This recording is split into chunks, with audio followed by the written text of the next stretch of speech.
You're listening to the Options Insider Radio Network, the home of the Options Podcast. For more quality options programs, visit theoptionsinsider.com or search for Options Insider Radio Network in your podcast provider of choice. Listeners can also access all of our programming through our mobile app available in the iTunes and Google Play stores. Select programs are also available via live stream at mixlr.com/options-insider. That's mixlr.com/options-insider. Don't forget to follow along with your favorite programs and submit your own questions for the hosts at twitter.com/options, stocktwits.com/options, facebook.com/theoptionsinsider, or via questions at theoptionsinsider.com.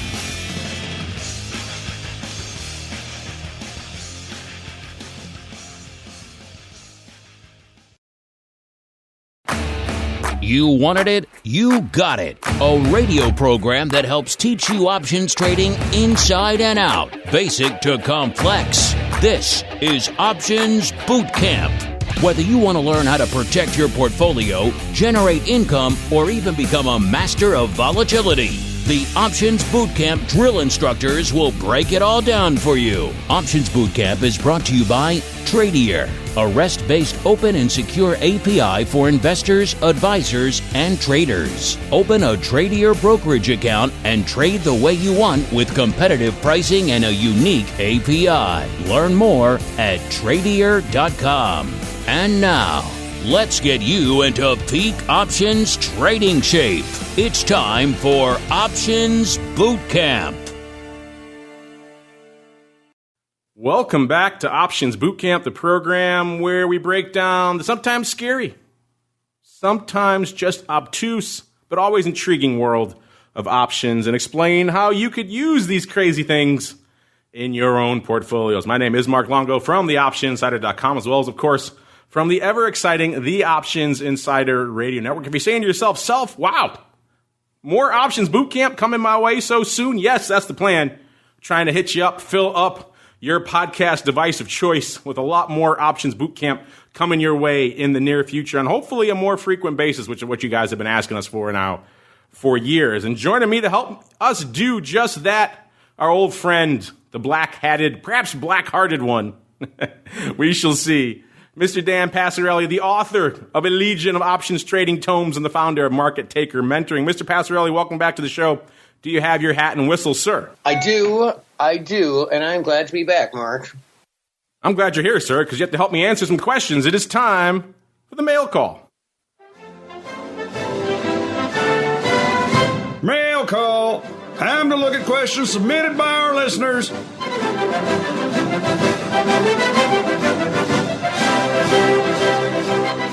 All right, this is how we're getting you more episodes here. You guys have inundated us. I feel bad, actually. You guys have inundated us with questions. We haven't been doing episodes lately, so I've been trying to filter your questions for this program onto the many other shows we do on the network, so you don't have to wait too long. But I know a lot of you listen to this show, and you want to hear your question on this show.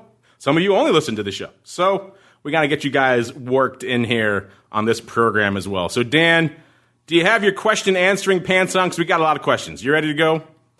Actually, Mark, because we're doing this on Skype, I wasn't aware that I had to wear pants today. Oh, I forgot to give you the memo. Yes, pants are required. No pants, no questions here on the network. Thankfully, not a video show, so none of us have to endure that, listeners. Let's be thankful for the limitations of technology in this one. All right, here we go, Dan. First up, Steven Tresser. He says, Mark and Dan, I love the Options Bootcamp podcast and have learned a ton for you guys. Well, thank you, Stephen. Sorry we made you wait so long for your answer.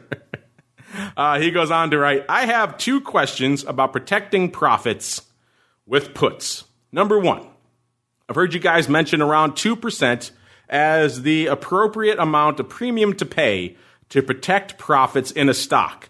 Is this 2% of the overall position or 2% of the profits? And number two, how this apply to profits in a long call. Let's say I'm up $10,000 in a long call position, and I think it still has some upward run. How do I figure out how many at the money or slightly out of the money puts I need to protect some percentage of this He says in parentheses, let's say 50 to 100% of that profit. Keep up. Thank you, and keep up the good work. Great show. Well, thank you, Stephen. Thank you for your question. I think we rotated you on to another show a few months ago, so you don't have to wait too long for your question overall here. Hopefully you heard that one.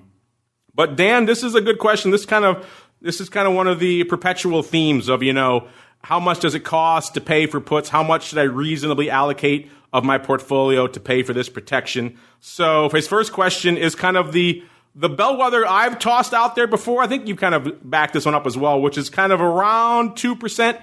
It is a decent amount. Are you okay with that? And how do you view that as the overall position? 2% of the profits, A. And then B, in particular, he has this, long call position he wants to protect. How should he go about it? At the money, slightly out of the money puts. How should he go about protecting those gains, sir? Yeah, so two different questions. I mean, the first one, when I seem to recall throwing out that 2% number, I think, a long time ago. But it was more of an observation that, if you're going to buy like a 3-month put or something like that, which I think is rather common for buying protective puts from a time horizon, a lot of times it can cost, maybe around 2%. I mean, sometimes more, sometimes less. So that's 2% of the stock value. And so am I good with that? Maybe. If I'm afraid that the stock could fall 3 to 5%, but I don't think it will, and so I still want to hold on to it, then to me it seems a little bit silly to spend 2%, to give up 2% of the value of the stock to protect, 2% or something like that. But if I'm really afraid of like a 10 or 20 or more than that move, then that can make a whole bunch of sense. Notwithstanding, of course, we can roll that into a collar or something like that also. So that's question one. As far as question two, how would this apply to profits in a long call? Say I'm up 10 grand on a long call position. I think it still has some upward run. How do I figure out how many at the money or slightly out of the money puts? So, I am a big fan of keeping everything as simple as possible. And while you could protect a long call position that has a profit and protect those profits by buying puts, I'm a big fan for just selling half the darn position, especially if the call's doubled or something in value, and then you're left playing with the house's money. Then you're not spending any more money on decaying assets, aka options, in this case puts, because you end up turning it into something different then. You end up turning it into a straddle or a strangle, which is a very different position than you started with. So I don't look at buying puts to protect a long call as a protected position. I look at that as fundamentally changing the position altogether that fits a totally different thesis.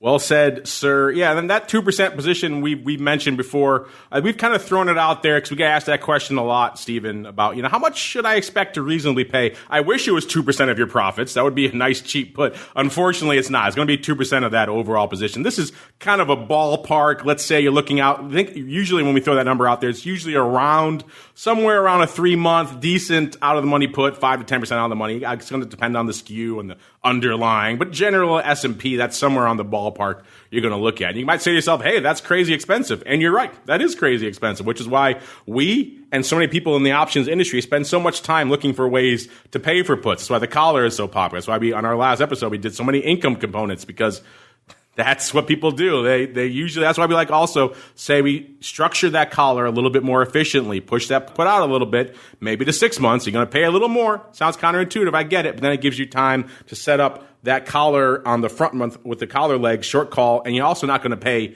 as much on the put from a decay perspective. You really got a few months there before that decay really starts to impact you negatively. So you're collecting income. You're not really decaying on the put leg because you push it out a little bit. Over time, those two should come together. You could actually even collect money for it, or at the very least, you're not going to pay anywhere near 2%, which is the goal. at the end of the day. So, but straight up, you're just going to go out and buy a put. That's why we usually keep people in that ballpark.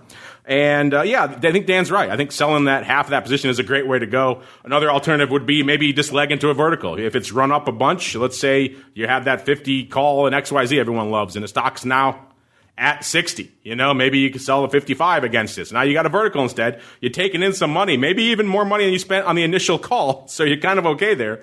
And on top of it, that way you've mitigated some of your risk. And if it drops back down, it's dropped back down. But you've collected some money, taken some of that money off the table there as well. So that's another way to do it. I'm with Dan. Not big on legging into puts against the calls, and he got all sorts of funky things that you probably didn't plan on going out. Speaking of funky things, lots been going on in the other side of the derivatives fence, Dan, since our last episode. We've been getting deluged on questions on this. We got like 3 questions here, all on a similar theme. So let's just group them all together. First off, Jamalali. Let's go with Jamalali. They want to know, what are your thoughts on the chance of Bitcoin options listing in 2019? And then Money Train, he's obviously knows what's going on. He just sent in a comment saying, yes, finally. Bitcoin X, I think he means Bitcoin options. And then TLC, I kind of like that. TLC saying, haven't heard you guys chime in on the crypto derivatives front. Are they good for beginners, and which products do you recommend? Well, Dan, since the last time you and I have really gotten together on this program, a little show has snuck into our network called the Crypto Rundown. Hopefully you guys who sent these questions have been checking that one, because we've been hitting on that quite a bit. And you, Jamalali, and Money Train, actually very well timed on your questions. I'm sure they came in a while ago, but our answering now is certainly very timely, because just this past week on Friday, after much pestering on my part and indeed the part of our audience, the CME finally announcing they're going to list options on their Bitcoin futures. So yes, all of you who've wanted that, they've wanted an actual option. You said, yeah, the futures are cool, but we want an option to sink our teeth into. You're going to get them. Now, not tomorrow, not next month, not even this year, unfortunately, Q1 of 2020. So we could be talking another 6 months or so till the end of March. But they are coming. That's the first time you've ever heard that. So that's a nice thing. So I agree with Money Train. Yes, finally. Yes, I'm with you. We've been on that train for nearly 2 years now. I was giving SIBO a hard time when they had futures. Been giving CME a hard time. We want the options. We finally got them. Dan, before I get into this question from Tealc or TLC, however you want to pronounce it here, what are your thoughts on kind of the crypto? If he wants to know, are they good for beginners? I'm sure since the last time you and I have gathered together, you've had some of your mentees come in and ask you about this. What are your thoughts on the space? If you have any, which products do you like, and what about the options? Well, I mean, cryptocurrencies are very interesting. They are an asset, and I have to qualify that by saying I use the term extremely loosely in this case, because they're really not an asset. They're something that doesn't actually have any utility, and without utility, there can be no value, So, I don't know. I mean, I'm not trying to get too, philosophical or anything here, but you can't really buy a lot of stuff with cryptocurrencies. So I don't know. They're interesting. Is it a great place for a beginner to start? Probably not. Something a little bit more tangible and regulated and understandable, like stocks, ETFs, I think are probably a better place to start. However, their existence as an asset is greatly benefited by people being able to protect themselves. So I am a gigantic fan, and I definitely applaud the CME Group for listing options on it so that people who do speculatively invest in it are able to do it in a smarter way and be able to control their risk, because, for anybody who's been following cryptocurrencies, they can be really, really volatile.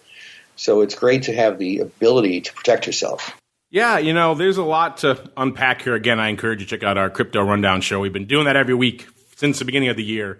A lot of fascinating guests. We've really tried to unpack the world of crypto derivatives for you guys. And a common refrain of ours has been, let's get the options going. Because I agree with Dan on a lot of that front. I mean, there are legitimate questions about most of these underlyings from an asset perspective. I'm not going to argue those. That's not my goal. But at the end of the day, you can't argue that they're tradable, which for a lot of people out there, that's all they need. They need a little bit of volume and a little bit of volatility. They'll make the rest work. And that's what we've got right now in a lot of these products. There is volume, there is volatility, and there are more choices for products and ways to trade them. The futures, the options.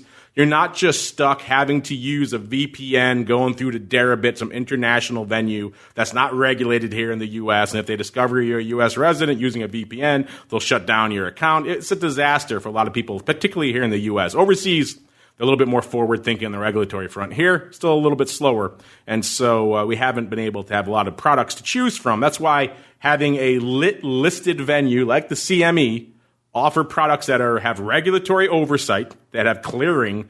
There's no counterparty risk. All the things that are terrifying in the world of crypto don't really have to worry about with these. You can still have questions about the asset and the underlying. That's a separate thing. But the product issues in terms of clearing and custody, all these things, not a concern over there at CME. Now to have the options on them, how great would it have been to have options on them when they went from 20,000 down to 3,000, then back up to 14,000, and now down to like 9,000. There's been so much movement without options. It's kind of been sad. But hey, we have them now. Would I recommend them as good for beginners? No, I don't think I would. I don't think anything on the crypto front is great for beginners. They're very nuanced products.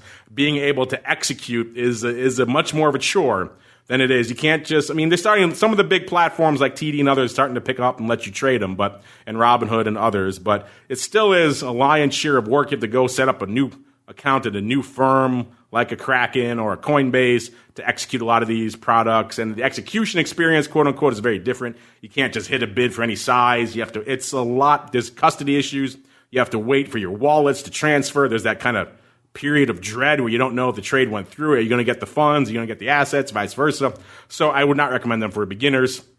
Which products do I like? I think you have to just go Bitcoin for now. It's the whale. It's the lion's share. It's super dominant. It's a huge percentage, 65+% of all crypto market cap is Bitcoin. So stay with Bitcoin. That's where the liquidity is. You start getting further afield. I wouldn't go beyond the ETHs and some of those other ones that have a decent market cap to them. That top five, ETH, Litecoin, Bitcoin Cash, XRP, had a little bit of a bump lately, Ripple. But those don't even have options on them. So at least not in any regulated sense here in the U.S. So Bitcoin, the futures and the options if you're down with that, but I would not recommend them for beginners. And I'm excited about the options. We can keep going on that, but we got more questions. Great three for there from Jamalali, Money Train, and TLC. All right, next up here we got Scott. Scott Somer, he wants to know, if a calendar is too expensive, is the following a legitimate way to reduce the cost? And he puts a hashtag Amazon here, so he's obviously talking about Amazon. And he has a suggestion here, Dan. It looks like he wants to do the Ocnove 1795 calendar. Remember, a typical calendar, listeners, buying the longer-term contract, selling the nearer-dated one. He's saying if that's too expensive, what about this? And he has an additional leg here. So he's selling, it's like he wants to do a $60 out-of-the-money call. So he's selling the November 1855 call against that Nove 1795 call. So he's got a vertical he's buying there. Then he's turning around, instead of just selling the October 1795 call, he's buying that October 1855 call. So instead of just doing the calendar, Dan, he's legging into a calendar vertical, for lack of a better term. He wants to know, is this a good way to do it, or is there additional risk I'm not seeing? Dan, what do you think about him adding these two additional legs here to his calendar? Well, hold on a second here. So basically all this is we're sure. Oh, I see. Well, I'm trying to figure out why someone would do this. I had the same thought.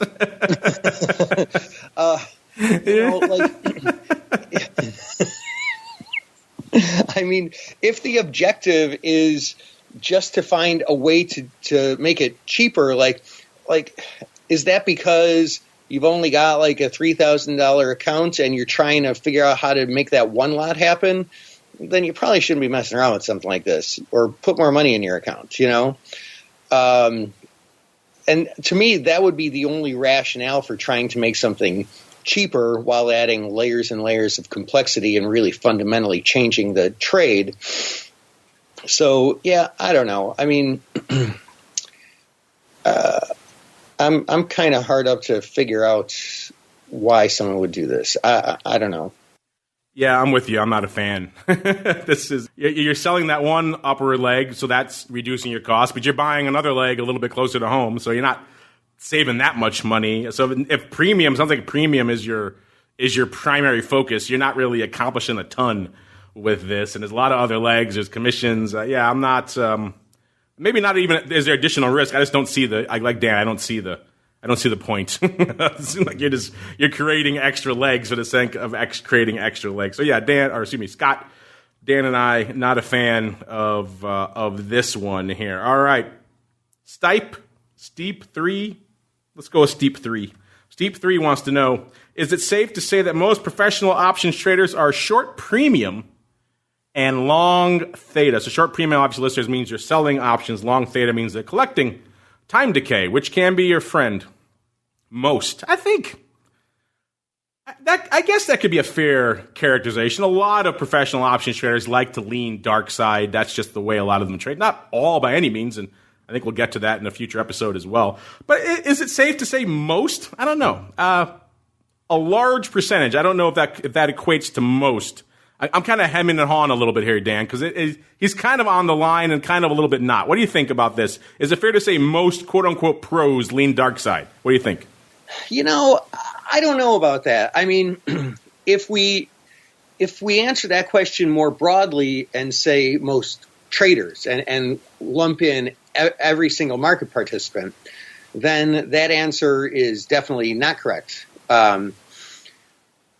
Because if you look at implied volatility pricing over time, since the crash of 87, option implied volatility has been overpriced, meaning options have been overpriced. And the only way that happens, how does something become overpriced? There's more demand. People are buying them.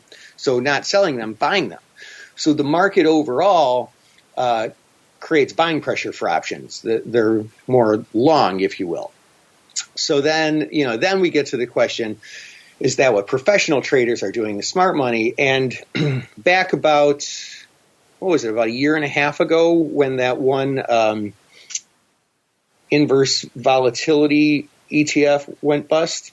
Yeah, it was February of 2018. Yeah, okay. So when around the time that happened was one of the first times in history where you saw options not being overvalued anymore because there was so much professional money flowing in from the short side that there became no real point to being short options anymore. Something that in most eras of trading, you can't say. That's almost never been the norm until around then.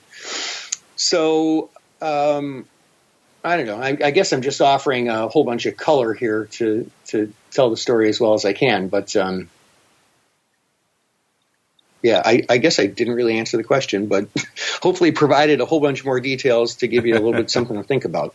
Yeah, clearly people, obviously, you just mentioned, there is empirical data that people actually buy options. Look at the volatility skew in the S&P, right? The calls are depressed and people are selling those, but people are also bidding up those puts. People are buying. Most large funds are selling calls against their long equity portfolio and probably buying puts to hedge, in which case they're doing both.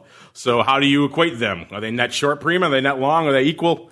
There's a lot of wiggle room. I wouldn't say maybe most. I would say a large percentage of quote-unquote professionals, so asset managers, funds, they're in the income game. They want to generate income, and they're short. And also a lot of the former market makers and others, they like to lean dark side for a variety of reasons. But as we'll cover, I think, in a future episode, not everybody leans every way all the time. And certainly, most is obviously a subjective term. I don't know if I would go that far. A large percentage. Let's just leave it at that.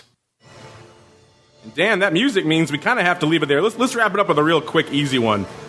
Before we wrap up this mail call. Hope you guys are liking these boot camps, hitting your device on a more regular basis because we're liking bringing them to you. Let's go with an easy one here. This comes from Mark Boble. Dan, he wants to know, do you give credit spreads picks?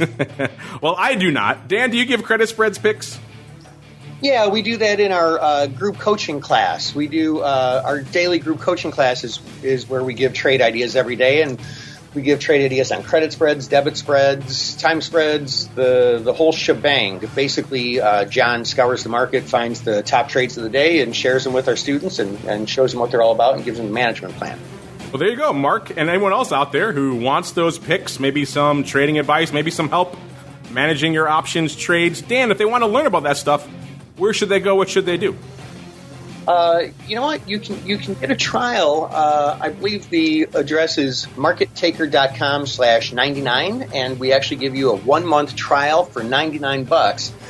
So Market Taker, 2 T's in a row, markettaker.com/99, and that ought to get you to the $99 trial.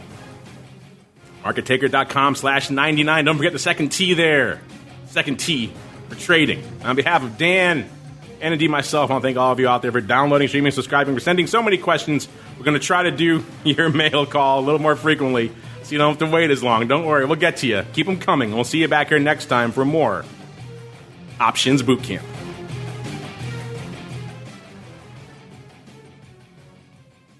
You're listening to the Options Insider Radio Network, the home of the Options Podcast. For more quality options programs, visit theoptionsinsider.com or search for Options Insider Radio Network in your podcast provider of choice. Listeners can also access all of our programming through our mobile app available in the iTunes and Google Play stores. Select programs are also available via live stream at mixlr.com/options-insider. That's mixlr.com/options-insider. Don't forget to follow along with your favorite programs and submit your own questions for the hosts at twitter.com/options, stocktwits.com/options, facebook.com/theoptionsinsider, or via questions at theoptionsinsider.com.